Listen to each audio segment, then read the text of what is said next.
faa'iidada iyo sida loo beero. waagii hore xoolaha waa la raaci jiray marka hadda maanta waxaan rabnaa calafyadii aan xoolihii daraad ah idin soo bandhignay oo aan u beernay ku baahitirnay oo baahidooda ku dabo waxaan rabaa inaan idin sharxa 3 calaf oo anagana noo beeran oo ku habboon aan tijaabinay aan aragnay wax qabadkooda iyo waxtarkooda marka waxaan idin kula talin lahaa intaad xoolaha aad bilaabin waa inaad diyaarisaa dhulkii aad ugu beeri lahayd calafka xoolaha hektarka waa 100 mitir oo isku weer ah hektarka koowaad horta waa inaad soo xirtaa markaad soo xirtid lambarka koowaad waa inaad horta u dhistaa meeshii ay degi lahaayeen shaqaalihii ka shaqeey lahaa meesha 100 neef ilaa 60 neefood ayaad soo diyaarinaysaa ayaad halkaas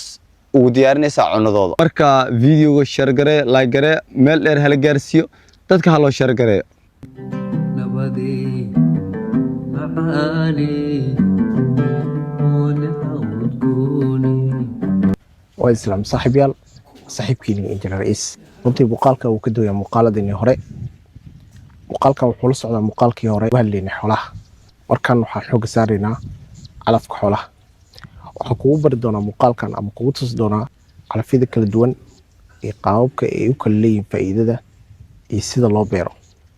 runtii muuqaalkeena muhiimadiisa waxa waaye sidee 1 hektar ama 100 mitir square ugu beeri kartaa 3 dalag oo kala duwan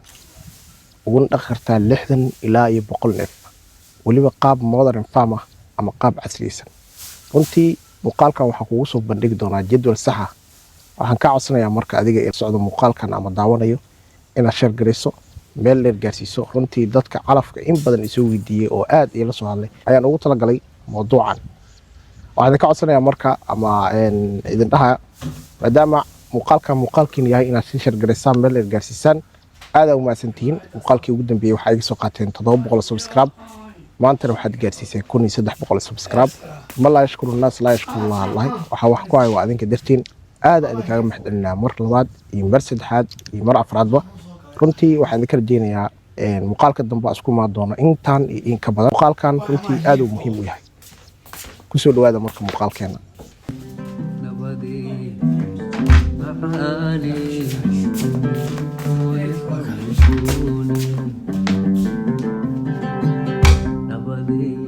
markaana waxay la joogay injineer maxamed runtii asla falanqeynay ama macnaha asla soo bandhignay muuqaalkii hore ee xoolaha markaana waxaan rabnaa in aad loogu taabto dhanka calafka injineer soo dhow injineer waa dhawahay dadka waxaan rabnaa inaan tusno dadka badan waxay jecel yihiin inay dhaqdaan xoolaha oo si casriyeysan ay u dhaqdaan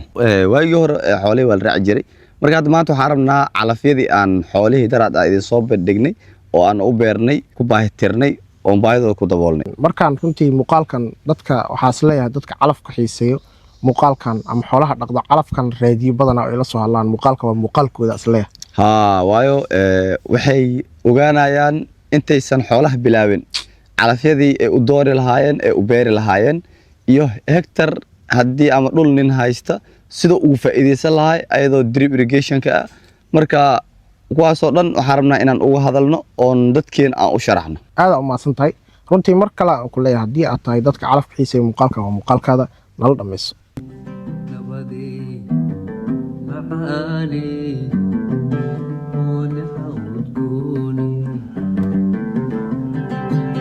aad u maasan tahay injineere markaan waxaan rabaa maadaama aan xoolihii soo gatay waxaan rabaa dhulkiina waan haystaa laakiin bilow si aan u bilaabo ma hayo calafka wataro calafyada ugu borotiinka fiican iyo calafyada ugu fiican ee hadda geegan Soomaalida ama cimilada u adkeysan karo bal inaan wax nooga taabato oo wax afar nagu fahansiisaa rabaa dadka waxaan rabaa inaan tuso 3 calaf oo ku habboon inay dhaqdaan xoolaha oo la siiyo oo dadka raba inay xanaaneeyaan xoolaha ku habboon cimilada Soomaaliya oo adkeysan kara roob yarida iyo abaarta marka 3 calaf oo anagana aan dooranay aan rabaa dadkaaga inaan u dooro ayaga aan tuso iyo waxtarkooda iyo sida ay kala rooyiin waxaan rabaa inaan idin sharxa 3 calaf oo anagana noo beeran oo ku habboon aan tijaabinay aan aragnay wax qabadkooda iyo waxtarkooda midka koowaad waa Super Nubian Grass kaasoo laga soo minguuriyay labadaas coos oo Vermileta iyo Nubian oo la isku keenay kaasoo borotiinkiisa uu gaarayo 16 ilaa 18 wuxuu gaarayaa dhirirkiisa 4 ilaa iyo 3 mitir 4 mitir ilaa iyo 3 mitir ayuu gaaraa dhirir ahaan waa coos jilacsan oo dheebshiidka xoolaha aan dhibaato ku haynin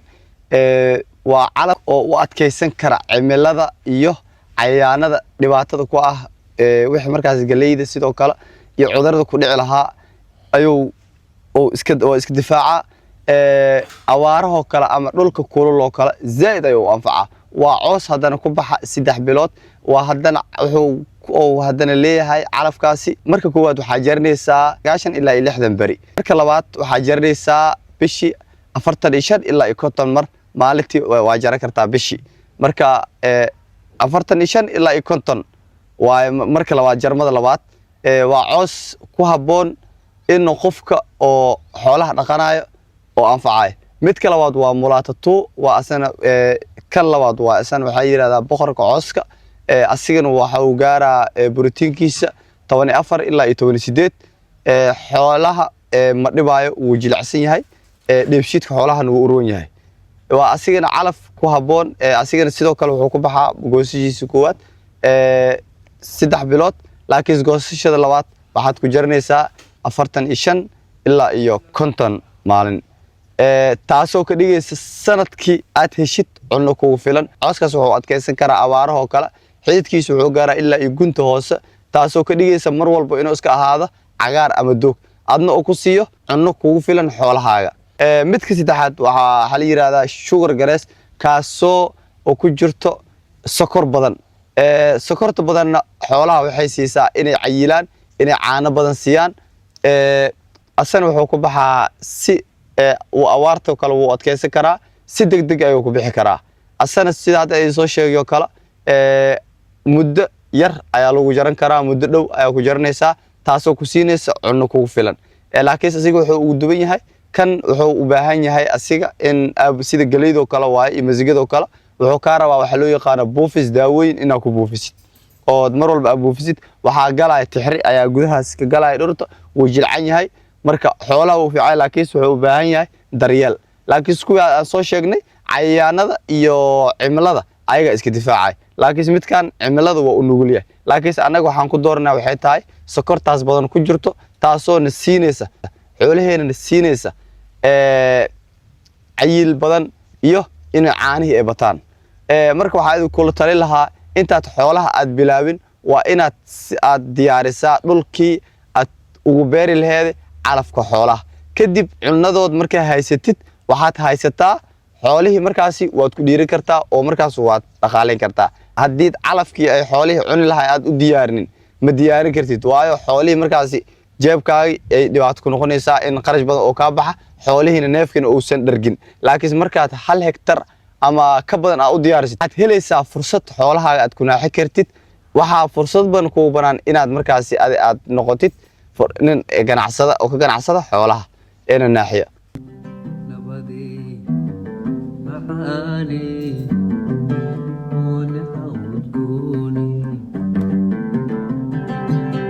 aad u maasantay injineer maadaama noo sharaxday saddexda calaf iyo waxqabadkooda runtii markaan waxaan kaaga fadhinaa su'aalaan waxaa haystaa 1 hektar sidee u manage garay karaa saddexdaas calaf ii sheegtay waliba si modern way fududahay waa mid aad iyo aad u fudud waaye dadkeena u sharxeena midaas sideen u maaray karnaa anagoon haysan dhulkaas oo 1 hektar si modern ah ama si hab casri ah horta marka koowaad hektarka waa 100 mitir oo isku weer ah hektarka koowaad horta waa inaad soo xirtaa marka soo xirtid lambarka koowaad waa ina horta u dhistaa meeshii ay degi lahaayeen shaqaalihii ka shaqeey lahaa meesha marka labaad waa ina dhistaa meeshii xiradii ama xoolaha meeshii degi lahaayeen waa ina dhistaa kadib waxaan iimaanaynaa waxaan cabireynaa dhulkii noo soo haray 100 mitir ahaa 100kaas mitir ama hektarkaasi waxaan u qaybinaynaa 3 maadaama anaga aan ku beer rabna 3 calaf aan soo dooranay aan ku beer rabna 130 waxaan siinaynaa calafka loo yaqaan mulaatatu 130 waxaan siinaynaa calafka loo yaqaan super Nubian grass 40 ka soo hartay waxaan siinaynaa calafka loo yaqaan sugar grass markaas sidaas aan u maareyno oon siino waxaan haysanaa cunno nagu filan intaan xoolihii keenin waxaan diyaarinay 1 hektar oo coos ah halkaas hektar imise xoolo ama tiro la eg oo xoolo ah ayaa quudan kara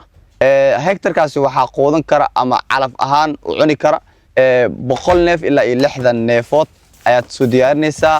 ayaad halkaas ugu diyaarinaysaa cunadooda markaad beertid saddexdaas calaf waxaad haysataa cunno dhameystiran taasoo ka qayb qaadanaysa borotiino badan inuu ka helo xoolahaaga 90% tobanka kala soo haray waxa waaye waa inaad galeyda u soo shiidaa iyo daawooyinka naaxinta inaad siisaa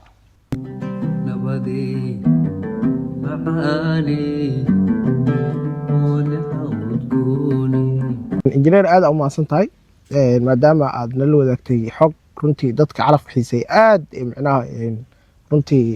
ula dhici doonaan aniga tiimkayga marka waxaan rabaa in aan noo sheegto maxaa ku bixi kara halkaas sektor qarash ahaan maadaama anaga boontiyada muuqaalkeena ay tahay sidee wax loogu beeri karaa iyo sidee wax loo geli karaa iyo sidee wax loogu heli karaa runtii marka sidee wax loogu heli karaa waa iska macnaha su'aal waadax oo loo jeedo laakiin sidee halkaas sektor lacag loo geli karaa waliba drip irrigation qaab modern ayadoo loo sameynayo lacagta ku bixi karto waa imisa horta dadka qaarkooda ma haystaan webi dadka qaar badanaa waxay u badan yihiin ceelal sida hadda ognahay hab casriga ah in ceelal la qoto kadibna tubooyinkii drip irrigationka la isticmaalo si markaasi oo hab casri ah loo isticmaalo markii aad rabtid in habkaas casriga tubooyinkaas drip irrigationkaas iyo waxaas qalabkeeda walaa wax dhan oo aan kugu soo laawanaynin waxaa gelaysa qarash ahaan $6,000 gelaysa oo shaqooyinkaasi oo taasina gelaysa waxa dhan all of them waaye oo kulli aan kugu soo laawanayno banaanka laga baxayo beertaada ay ku diyaarsantaa cooska ku abuuray wax dhan waa $6,000 haddii aad u baahantihiin anagana waa qabanaa oo waa sameynaa oo dad badan oo sameynaya jiro oo aad guuleysteen marka waxaan rabnaa dadka qalan ina u faa'iideyn ayagana aan tusno oo hadday rabaan aan u shaqeyna haddii kalena waa u gudbinay cilmiga waa siinay inay ka faa'iideystaan oo YouTube-kaas like gareeyaan share gareeyaan meel dheer gaarsiiyaan si dadka kale ay u gaaraan oo dadka kale u faa'iideystaan runtii muuqaalkan waxaan rabaa in uu noqdo muuqaal cilmiyeysan runtii dad badanna wax badan ka faa'iidaan dad badan oo waxaa jira isoo weydiiyay calafka xoolaha aad 90% muuqaalkan wax igu dhaliyay inaan sameeyo waxa waaye ama igu dhiirigeliyaba in waqti adag ah u soo marno engineer waa ogtahay in dadaal badan iyo tacab badan gelino muuqaalkan camal la soo saarno in dadkii aad ay u baahi qabaan nooca calafka ay beer lahaayeen iyo calafyada kala duwan iyo siday u qaabay lahaayeen beertooda calafka iyo wax geli kara iyo wax ku bixi kara runtii muuqaalkan saa u jeedin engineerka uu sheegay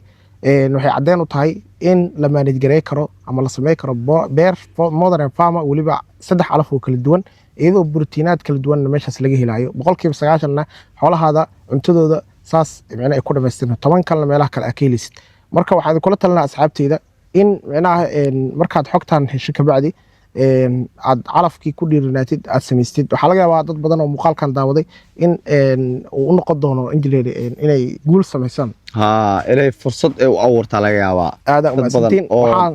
marka muuqaalkan haddii oo aad calafka xiisas muuqaalkaada waxaan ku leeyahay mar kale share gareey muuqaalkan like gareey aad u maasantaa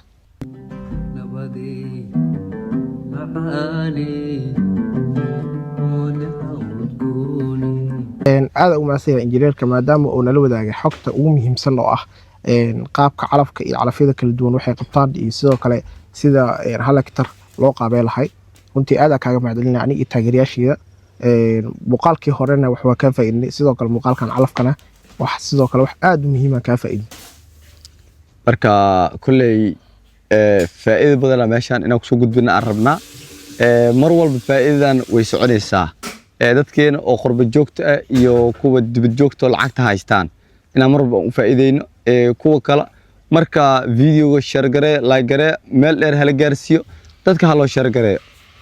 waxaan kula talnaa marka muuqaalkan aan meel gaarsiisaan waxaan soo wadaa mawduucyo kala duwan oo ku saabsan beeraha kanalkan waa wuxuu gaar u yahay kaliya beeraha iyo xoolaha runtiina mawduucyo badan inaan sameeyo waxaa dhiirigelin buuxda sameyn kara waa adinka runtii aad ay dhiirigeliseen aad ay u mahadsantiin muuqaalkan gabagabadiisa la soo gaaray mahadsanidin